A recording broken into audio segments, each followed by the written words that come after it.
மத்தேயு 11ஆம் அதிகாரம். இயேசு தம்முடைய 12 சீஷர்களுக்கும் கட்டளை கொடுத்து முடித்த பின்பு அவர்களுடைய பட்டணங்களில் உபதேசிக்கவும் பிரசங்கிக்கவும் அவ்விடம் விட்டு போனார். அத்தருணத்தில் காவலிலிருந்த யோவான் கிறிஸ்துவின் கிரியைகளை குறித்து கேள்விப்பட்டு தன் சீஷரில் 2 பேரை அழைத்து, வருகிறவர் நீர்தானா, அல்லது வேறு ஒருவர் வர காத்திருக்க வேண்டுமா என்று அவரிடத்தில் கேட்கும்படி அனுப்பினான். இயேசு அவர்களுக்கு பிரதியுத்தரமாக, நீங்கள் கேட்கிறதையும் காண்கிறதையும் யோவானிடத்தில் போய் அறிவியுங்கள். குருடர் பார்வையடைகிறார்கள், சப்பானிகள் நடக்கிறார்கள், குஷ்டரோகிகள் சுத்தமாகிறார்கள், செவிடர் கேட்கிறார்கள், மரித்தோர் எழுந்திருக்கிறார்கள், தரித்திரருக்கு சுவிசேஷம் பிரசங்கிக்கப்படுகிறது. என்னிடத்தில் இடரல் அடையாதிருக்கிறவன் எவனோ அவன் பாக்கியவான் என்றார். அவர்கள் போன பின்பு இயேசு யோவானை குறித்து ஜனங்களுக்கு சொன்னது என்னவென்றால், எதை பார்க்க வனாந்தரத்துக்கு போனீர்கள்? காற்றினால் அசையும் நாணலையோ? அல்லவென்றால் எதை பார்க்க போனீர்கள்? மெல்லிய வஸ்திரம் தரித்த மனுஷனையோ? மெல்லிய வஸ்திரம் தரித்திருக்கிறவர்கள் அரசர் மாளிகையில் இருக்கிறார்கள். அல்லவென்றால் எதை பார்க்க போனீர்கள்? தீர்க்கதரிசியையோ? ஆம், தீர்க்கதரிசியை பார்க்கிலும் மேன்மையுள்ளவனையே என்று உங்களுக்கு சொல்லுகிறேன். அது எப்படி எனில், இதோ நான் என் தூதனை உமக்கு முன்பாக அனுப்புகிறேன். அவன் உமக்கு முன்னே போய் உமது வழியை ஆயத்தம் பண்ணுவான் என்று எழுதிய வாக்கியத்தால் குறிக்கப்பட்டவன் இவன்தான். ஸ்திரீகளிடத்திலே பிறந்தவர்களில் யோவான் ஸ்நானகனை பார்க்கிலும் பெரியவன் ஒருவனும் எழும்பினதில்லை. ஆகிலும் பரலோக ராஜ்யத்தில் சிறியவனாய் இருக்கிறவன் அவனிலும் பெரியவனாய் இருக்கிறான் என்று உங்களுக்கு மெய்யாகவே சொல்லுகிறேன்.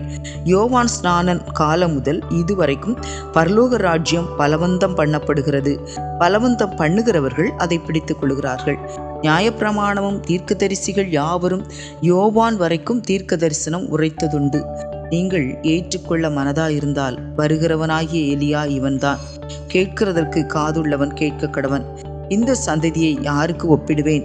சந்தை வெளிகளில் உட்கார்ந்து தங்கள் தோழரை பார்த்து, உங்களுக்காக குழல் ஊதினோம், நீங்கள் கூத்தாடவில்லை, உங்களுக்காக புலம்பினோம், நீங்கள் மாரடிக்கவில்லை என்று குறை சொல்லுகிற பிள்ளைகளுக்கு ஒப்பாயிருக்கிறது.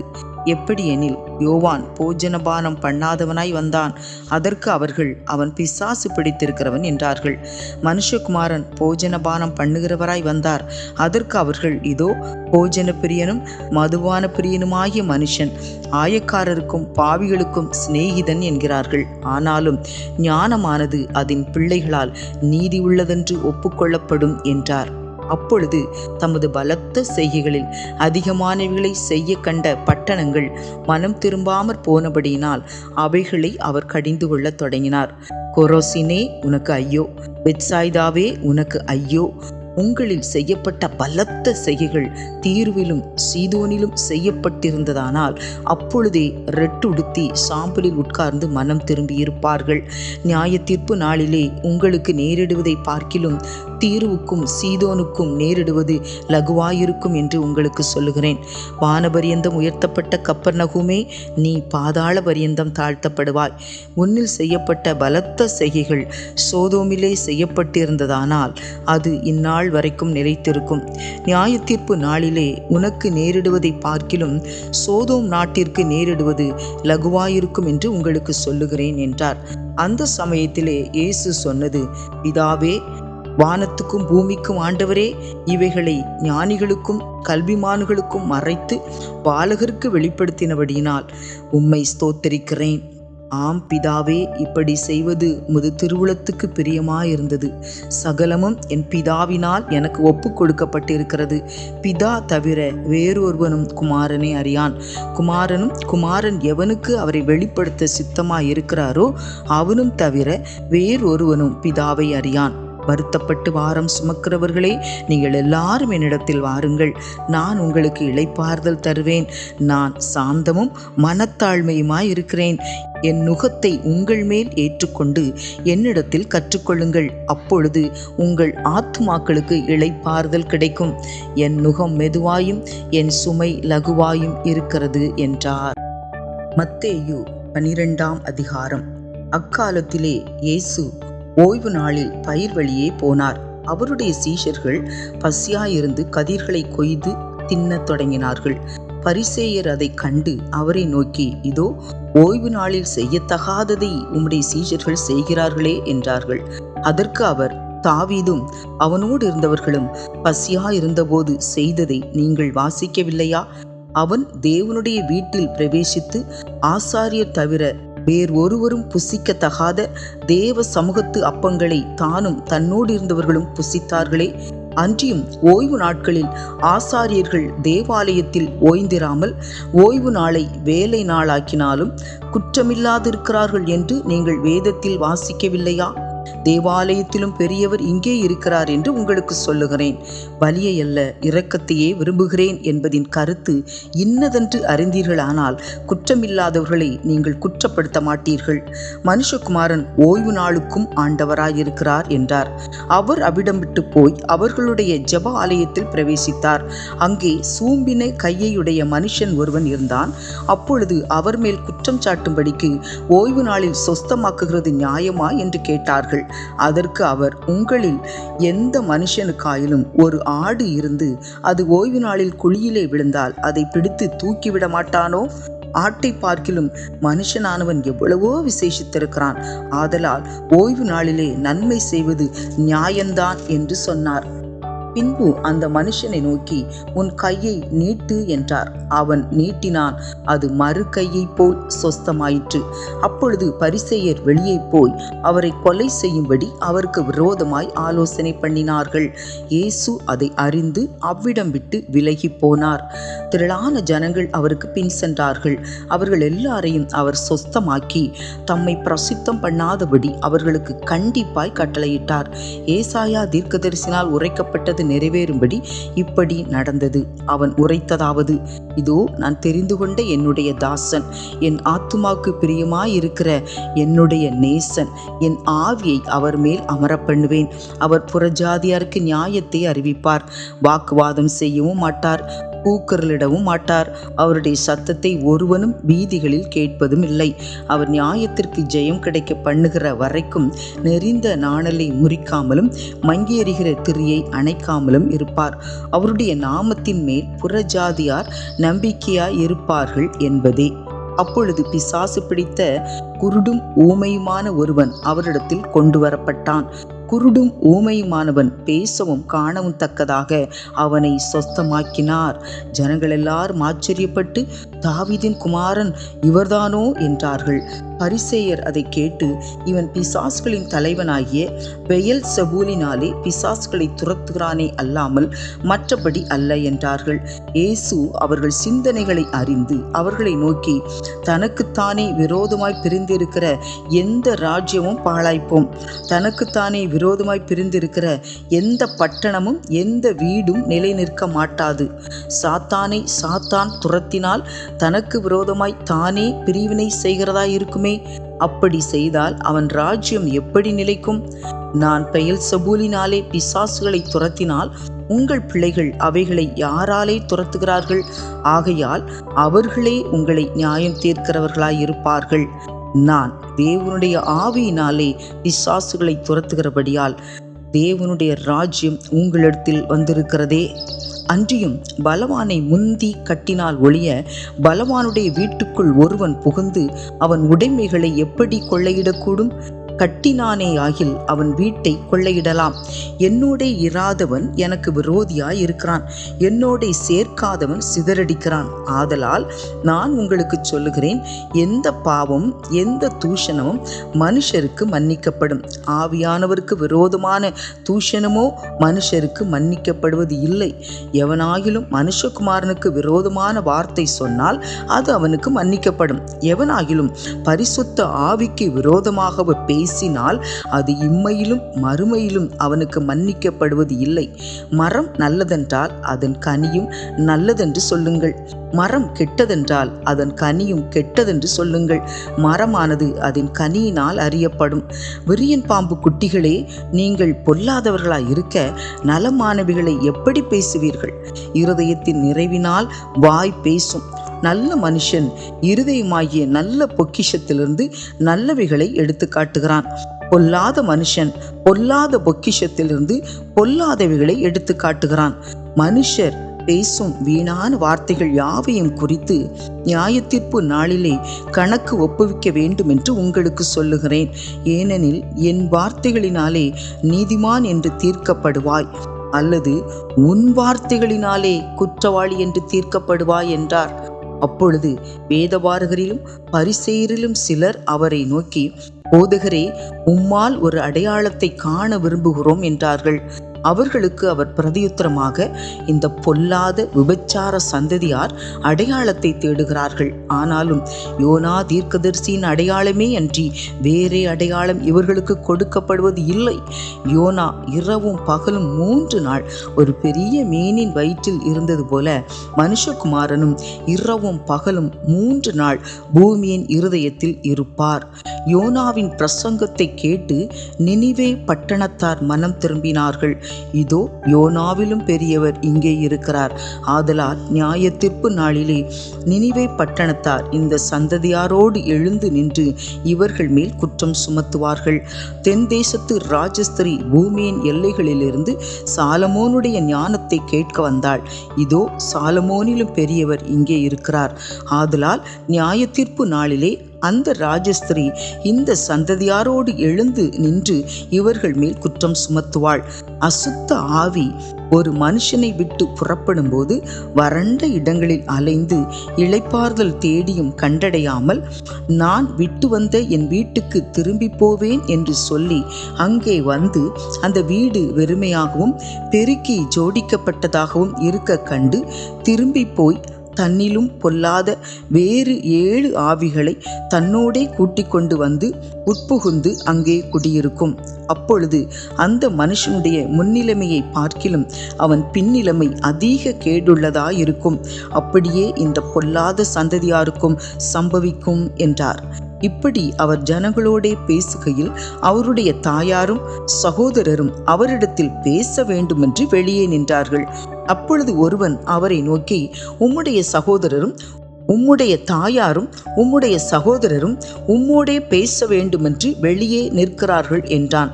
தம்மிடத்தில் இப்படி சொன்னவனுக்கு அவர் பிரதியுத்தரமாக, என் தாயார் யார், என் சகோதரர் யார் என்று சொல்லி தம்முடைய கையை தமது சீஷர்களுக்கு நேரே நீட்டி, இதோ என் தாயும் என் சகோதரரும் இவர்களே, பரலோகத்தில் இருக்கிற என் பிதாவின் சித்தத்தின்படி செய்கிறவன் எவனோ அவனே எனக்கு சகோதரனும் சகோதரியும் தாயுமாய் இருக்கிறான் என்றார். மத்தேயு 13ஆம் அதிகாரம். இயேசு அன்றைய தினமே வீட்டிலிருந்து புறப்பட்டு போய் கடலோரத்திலே உட்கார்ந்தார். திரளான ஜனங்கள் அவரிடத்தில் கூடி வந்தபடியால் அவர் படவில் ஏறி உட்கார்ந்தார். ஜனங்கள் எல்லாரும் கரையிலே நின்றார்கள். அவர் அநேக விசேஷங்களை ஓமைகளாக அவர்களுக்கு சொன்னார். கேளுங்கள். விதைக்கிறவன் ஒருவன் விதைக்க புறப்பட்டான். அவன் விதைக்கையில் சில விதை வழியருகே விழுந்தது. பறவைகள் வந்து அதை பட்சித்து போட்டது. சில விதை அதிக மண்ணில்லாத கற்பாறை இடங்களில் விழுந்தது. மண் ஆழமாய் இராததினாலே அது சீக்கிரமாய் முளைத்தது. வெயில் ஏறின போதோ தீந்து போய் வேறில்லாமையால் உலர்ந்து போயிற்று. சில விதை முள்ளுள்ள இடங்களில் விழுந்தது. முள் வளர்ந்து அதை நெருக்கி போட்டது. சில விதையோ நல்ல நிலத்தில் விழுந்து சிலது 100ஆகவும் சிலது 60ஆகவும் சிலது 30ஆகவும் பலன் தந்தது. கேட்கிறதற்கு காதுள்ளவன் கேட்க கடவன் என்றார். அப்பொழுது சீஷர்கள் அவரிடத்தில் வந்து, ஏன் அவர்களோட உவமைகளாக பேசுகிறீர் என்று கேட்டார்கள். அவர்களுக்கு அவர் பிரதியுத்தரமாக, பரலோக ராஜ்யத்தின் இரகசியங்களை அறியும்படி உங்களுக்கு அருளப்பட்டது, அவர்களுக்கோ அருளப்படவில்லை. உள்ளவன் எவனோ அவனுக்கு கொடுக்கப்படும், பரிபூர்ணமும் அடைவான். இல்லாதவன் எவனோ அவனிடத்தில் உள்ளதும் எடுத்து கொள்ளப்படும். அவர்கள் கண்டும் காணாதவர்களாயும் கேட்டும் கேளாதவர்களாயும் உணர்ந்து கொள்ளாதவர்களாயும் இருக்கிறபடினால் நான் உவமைகளாக அவர்களோடே பேசுகிறேன். ஏசாயாவின் தீர்க்க தரிசனம் அவர்களிடத்தில் நிறைவேறுகிறது. அதாவது, காதார கேட்டும் உணராதிருப்பீர்கள், கண்ணார கண்டும் அறியாதிருப்பீர்கள். இந்த ஜனங்கள் கண்களினால் காணாமலும் காதுகளினால் கேளாமலும் இருதயத்தினால் உணர்ந்து மனம் திரும்பாமலும் நான் அவர்களை ஆரோக்கியமாக்காமலும் இருக்கும்படியாக அவர்கள் இருதயம் கொழுத்திருக்கிறது. காதால் மந்தமாய் கேட்டு தங்கள் கண்களை மூடிக்கொண்டார்கள் என்பதே. உங்கள் கண்கள் காண்கிறதினாலும் உங்கள் காதுகள் கேட்கிறதினாலும் அவைகள் பாக்கியமுள்ளவைகள். அநேக தீர்க்கதரிசிகளும் நீதிமான்களும் நீங்கள் காண்கிறவைகளை காணவும் நீங்கள் கேட்கிறவைகளை கேட்கவும் விரும்பியும் காணாமலும் கேளாமலும் போனார்கள் என்று மெய்யாகவே உங்களுக்கு சொல்லுகிறேன். ஆகையால் விதைக்கிறவனை பற்றிய உவமையை கேளுங்கள்.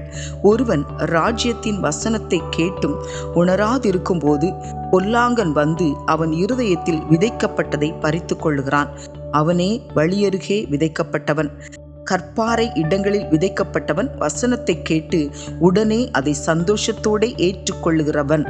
ஆகிலும் தனக்குள்ளே வேறில்லாதவனாய் கொஞ்ச காலம் மாத்திரம் நிலைத்திருப்பான்.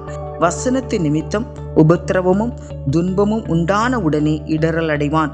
முள்ளுள்ள இடங்களில் விதைக்கப்பட்டவன் வசனத்தை கேட்கிறவனாயிருந்தும் உலக கவலையும் ஐஸ்வர்யத்தின் மயக்கமும் வசனத்தை நெருக்கி போடுகிறதினால் அவனும் பலன் அற்று போவான். நல்ல நிலத்தில் விதைக்கப்பட்டவனோ வசனத்தை கேட்கிறவனும் உணர்கிறவனுமாயிருந்து 100ஆகவும் 60ஆகவும் 30ஆகவும் பலன் தருவான் என்றார். வேறொரு உவமையை அவர்களுக்கு சொன்னார். பரலோக ராஜ்யம் தன் நிலத்தில் நல்ல விதையை விதைத்த மனுஷனுக்கு ஒப்பாயிருக்கிறது. மனுஷர் நித்திரை பண்ணுகையில் அவனுடைய சத்துரு வந்து கோதுமைக்குள் களைகளை விதைத்து விட்டு போனான். பயிரானது வளர்ந்து கதிர்விட்ட போது களைகளும் காணப்பட்டது. வீட்டெஜமானுடைய வேலைக்காரர் அவனிடத்தில் வந்து, ஆண்டவனே, நீர் உமது நிலத்தில் நல்ல விதையை விதைத்தீர் அல்லவா? பின்னை அதில் களைகள் எப்படி உண்டானது என்றார்கள். அதற்கு அவன், சத்துரு அதை செய்தான் என்றார். அப்பொழுது வேலைக்காரர், நாங்கள் போய் அவைகளை பிடுங்கி போட உமக்கு சித்தமா என்று கேட்டார்கள். அதற்கு அவன், வேண்டாம், களைகளை பிடுங்கும்போது நீங்கள் கோதுமையையும் கூட வேரோடே பிடுங்காதபடிக்கு 2ஐயும் அறுப்பு மட்டும் வளரவிடுங்கள். அறுப்பு காலத்தில் நான் அறுக்கிறவர்களை நோக்கி, முதலாவது களைகளை பிடுங்கி அவைகளை சுட்டெரிக்கிறதற்கு கட்டுகளாக கட்டுங்கள், கோதுமையையோ என் களஞ்சியத்தில் சேர்த்து வையுங்கள் என்பேன் என்று சொன்னான் என்றார். வேறொரு உவமையை அவர்களுக்கு சொன்னார். பரலோக ராஜ்யம் கடுகு விதைக்கு ஒப்பாயிருக்கிறது. அதை ஒரு மனுஷன் எடுத்து தன் நிலத்தில் விதைத்தான். அது சகல விதைகளிலும் சிறிதாயிருந்தும் வளரும்போது சகல பூண்டுகளிலும் பெரிதாகி ஆகாயத்து பறவைகள் அதன் கிளைகளில் வந்து அடையத்தக்க மரமாகும் என்றார். வேறொரு உவமையை அவர்களுக்கு சொன்னார். பரலோக ராஜ்யம் புளித்த மாவுக்கு ஒப்பாயிருக்கிறது.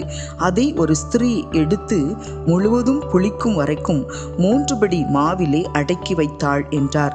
இவைகளையெல்லாம் இயேசு ஜனங்களோடே உவமைகளாக பேசினார். உவமைகளினாலே அன்றி அவர்களோடே பேசவில்லை. என் வாயை உவமைகளினால் திறப்பேன், உலக தோற்றம் முதல் மறைபொருளானவைகளை வெளிப்படுத்துவேன் என்று தீர்க்கதரிசியால் உரைக்கப்பட்டது நிறைவேறும்படி இப்படி நடந்தது. அப்பொழுது இயேசு ஜனங்களை அனுப்பிவிட்டு வீட்டுக்கு போனார். அவருடைய சீஷர்கள் அவரிடத்தில் வந்து, நிலத்தின் களைகளை பற்றிய உவமையை எங்களுக்கு வெளிப்படுத்த வேண்டும் என்று கேட்டார்கள். அவர் பிரதியுத்தரமாக, நல்ல விதையை விதைக்கிறவன் மனுஷகுமாரன். நிலம் உலகம். நல்ல விதை ராஜ்யத்தின் புத்திரர். களைகள் பொல்லாங்கனுடைய புத்திரர். அவைகளை விதைக்கிற சத்ரு பிசாசு. அறுப்பு உலகத்தின் முடிவு. அறுக்கிறவர்கள் தேவதூதர்கள். ஆதலால் களைகளை சேர்த்து அக்னியினால் சுட்டெரிக்கிறது போல இவ்வுலகத்தின் முடிவிலே நடக்கும். மனுஷகுமாரன் தம்முடைய தூதர்களை அனுப்புவார். அவர்கள் அவருடைய ராஜ்யத்தில் இருக்கிற சகல இடரல்களையும் அக்கிரமம் செய்கிறவர்களையும் சேர்த்து அவர்களை அக்னி சூளையிலே போடுவார்கள். அங்கே அழுகையும் பற்கடிப்பும் உண்டாயிருக்கும். அப்பொழுது நீதிமான்கள் தங்கள் பிதாவின் ராஜ்யத்திலே சூரியனைப் போல பிரகாசிப்பார்கள். கேட்கிறதற்கு காதுள்ளவன் கேட்க கடவன். அன்றியும் பரலோக ராஜ்யம் நிலத்தில் புதைந்திருக்கிற பொக்கிஷத்துக்கு ஒப்பாயிருக்கிறது. அதை ஒரு மனுஷன் கண்டு மறைத்து அதை பற்றிய சந்தோஷத்தினால் போய் தனக்கு உண்டான எல்லாவற்றையும் விற்று அந்த நிலத்தை கொள்ளுகிறான். மேலும் பரலோக ராஜ்யம் நல்ல முத்துக்களை தேடுகிற வியாபாரிக்கு ஒப்பாயிருக்கிறது. அவன் விலையுயர்ந்த ஒரு முத்தை கண்டு போய் தனக்கு உண்டான எல்லாவற்றையும் விற்று அதை கொள்ளுகிறான். அன்றியும் பரலோக ராஜ்யம் கடலிலே போடப்பட்டு சகலவிதமான மீன்களையும் சேர்த்து வாரிக்கொள்ளும் வலைக்கு ஒப்பாயிருக்கிறது.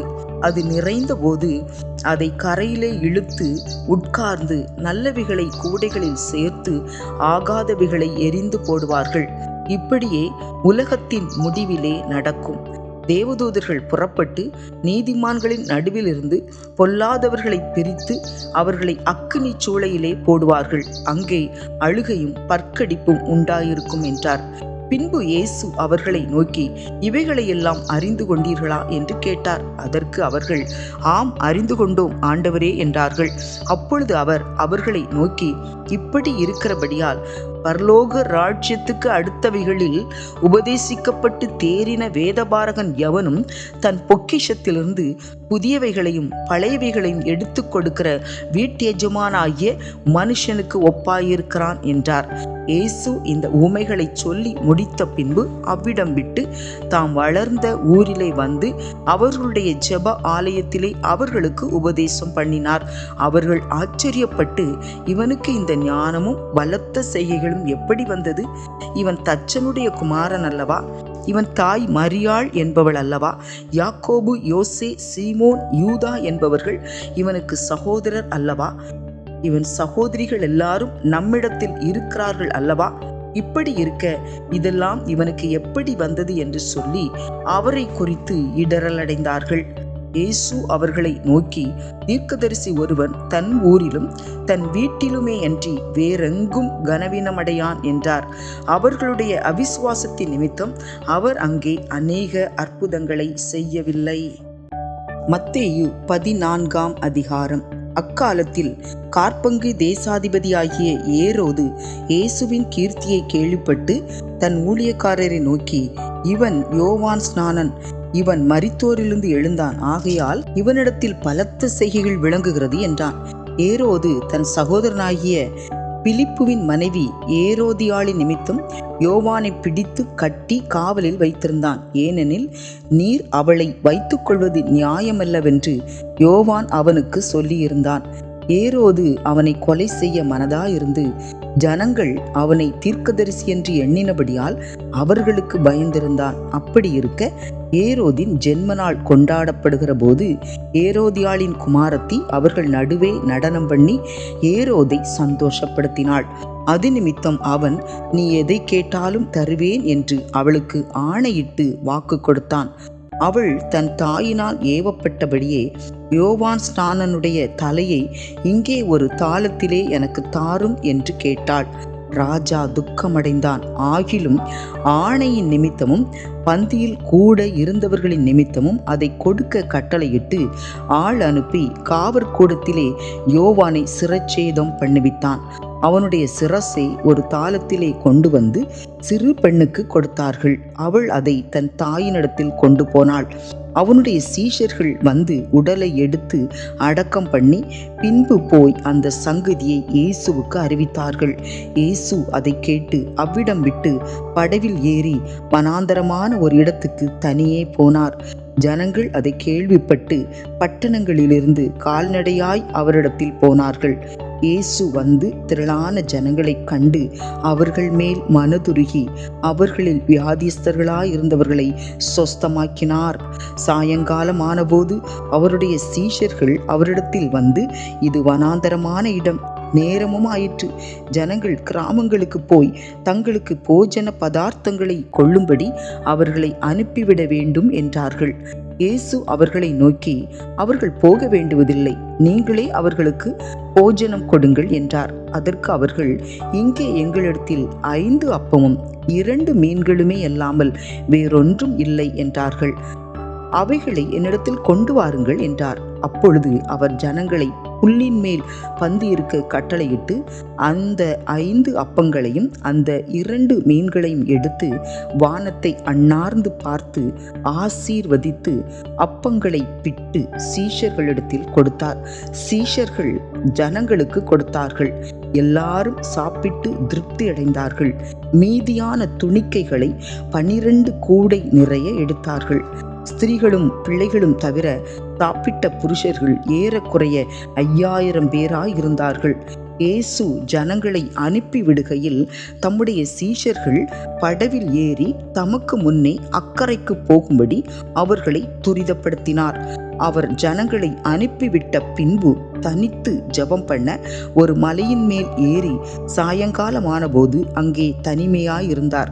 அதற்குள்ளாக படவு நடுக்கடலிலே சேர்ந்து எதிர்காற்றாயிருந்தபடியால் அலைகளினால் அலைவுபட்டது. இரவின் 4ஆம் ஜாமத்திலே இயேசு கடலின் மேல் நடந்து அவர்களிடத்திற்கு வந்தார். அவர் கடலின் மேல் நடக்கிறதை சீஷர்கள் கண்டு கலக்கமடைந்து ஆவேசம் என்று சொல்லி பயத்தினால் அலறினார்கள். உடனே இயேசு அவர்களோடே பேசி, திடன் கொள்ளுங்கள், நான் தான், பயப்படாதிருங்கள் என்றார். பேதுரு அவரை நோக்கி, ஆண்டவரே, நீரேயானால் நான் ஜலத்தின் மேல் நடந்து உம்மிடத்தில் வர கட்டளையிடும் என்றான். அதற்கு அவர், வா என்றார். அப்பொழுது பேதுரு படவை விட்டு இறங்கி இயேசுவினிடத்தில் போக ஜலத்தின் மேல் நடந்தான். காற்று பலமாயிருக்கிறதை கண்டு பயந்து அமிழ்ந்து போகையில், ஆண்டவரே, என்னை இரட்சியும் என்று கூப்பிட்டான். உடனே இயேசு கையை நீட்டி அவனை பிடித்து, அற்ப விசுவாசியே, ஏன் சந்தேகப்பட்டாய் என்றார். அவர்கள் படவில் ஏறின உடனே காற்று அமர்ந்தது. அப்பொழுது படவில் உள்ளவர்கள் வந்து, மெய்யாகவே நீர் தேவனுடைய குமாரன் என்று சொல்லி அவரை பணிந்து கொண்டார்கள். பின்பு அவர்கள் கடலை கடந்து கெனசரேத்து நாட்டில் சேர்ந்தார்கள். அவ்விடத்து மனுஷர் அவரை இன்னார் என்று அறிந்து சுற்றுப்புறமெங்கும் செய்தி அனுப்பி பிணியாளிகள் எல்லாரையும் அவரிடத்தில் கொண்டு வந்து அவருடைய வஸ்திரத்தின் ஓரத்தையாயிலும் அவர்கள் தொடும்படி உத்தரவாக வேண்டும் என்று அவரை வேண்டிக் கொண்டார்கள். தொட்ட யாவரும் சொஸ்தமானார்கள்.